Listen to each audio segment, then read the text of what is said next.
Good evening, everyone, and welcome to Tuesday Night Luke Live Online. Tonight's pericope, Luke chapter 9, verses 18 to 22.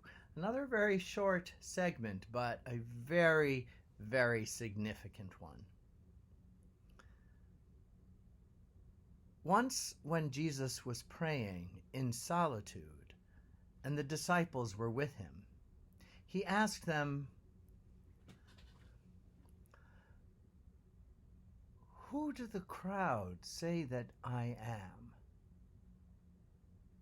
They said to him in reply, "John the Baptist. Others, Elijah. Still others, one of the ancient prophets has arisen." Then he said to them,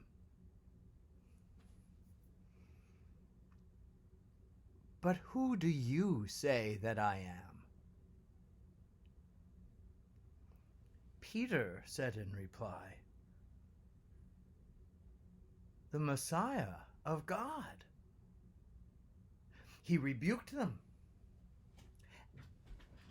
and directed them not to tell this to anyone. He said to them, "The Son of Man is to be handed over to the elders, the chief priests, and the scribes, and be killed, and on the third day raised."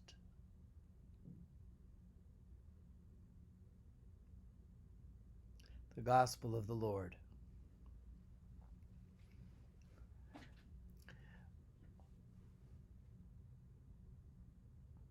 Now, what do you think of that?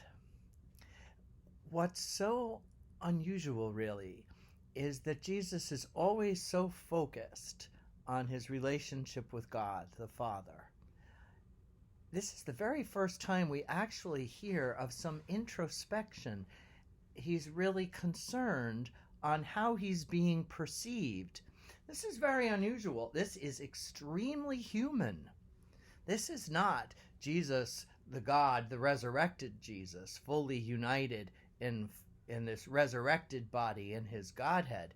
This is still the Jesus who, in his humanity, keeps concentrating and focusing on surrendering his human will to the God within, to God's will within. And so to actually have him wanting to know how he's being perceived, what do others think of him, is quite striking.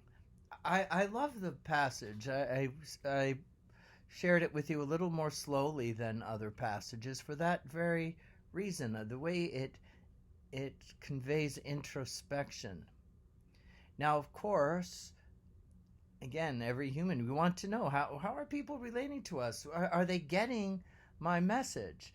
And in a sense, that some people think he's John the Baptist, confusing the two, which actually there's a lot of scholarly evidence that people did, in fact, confuse the two.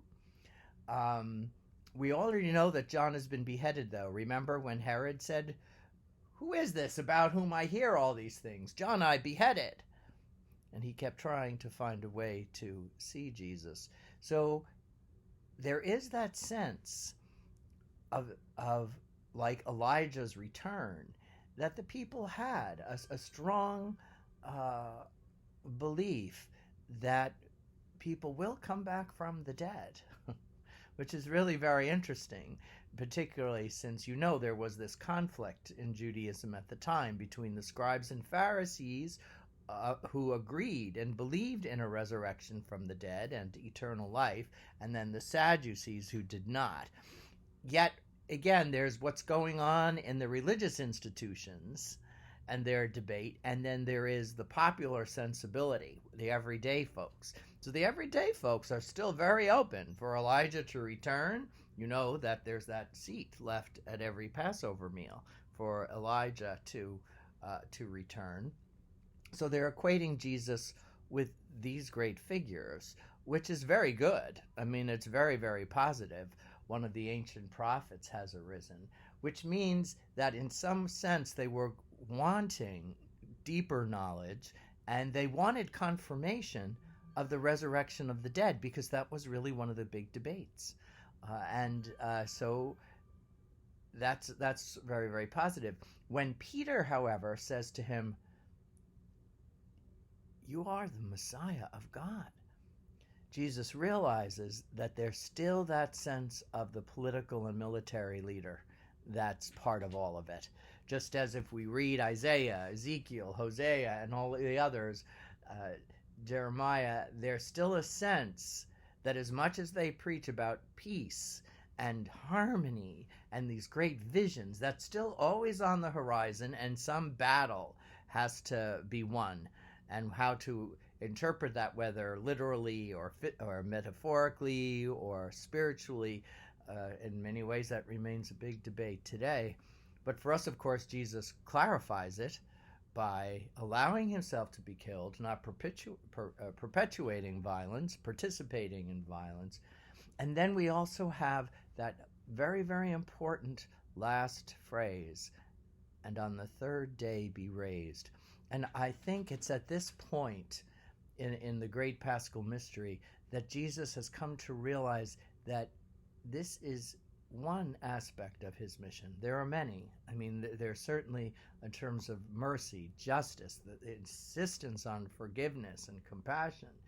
And in addition to all these and other important messages, he realizes that he is the one who is going to inaugurate resurrection from the dead. He is going to affirm it. He is going to confirm it, so that this longing that goes back long before Judaism, from the populace, there's something in human nature as God made us to look to the horizon, to look for a sense of an affirmation of the human soul, that it's not something that perishes, but that will continue on.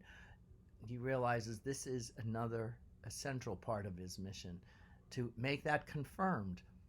And people, again, as always, can believe it or not, but his experience and that of his disciples was saying, we have that knowledge now, we have that gift, we have that wisdom that we can trust more. This is not just a beautiful concept or idea, it is the reality. It is the reality. So thank you so much for joining me this evening. I hope that you take some time to ponder, again, Luke chapter 9, verses 18 to 22, and then what follows is more engagement in this very deep, deep truth. God bless you all. Have a wonderful week. And join me for Sir Gawain and the Green Knight on Friday nights, Young at Heart. Good night, everyone, and God bless you.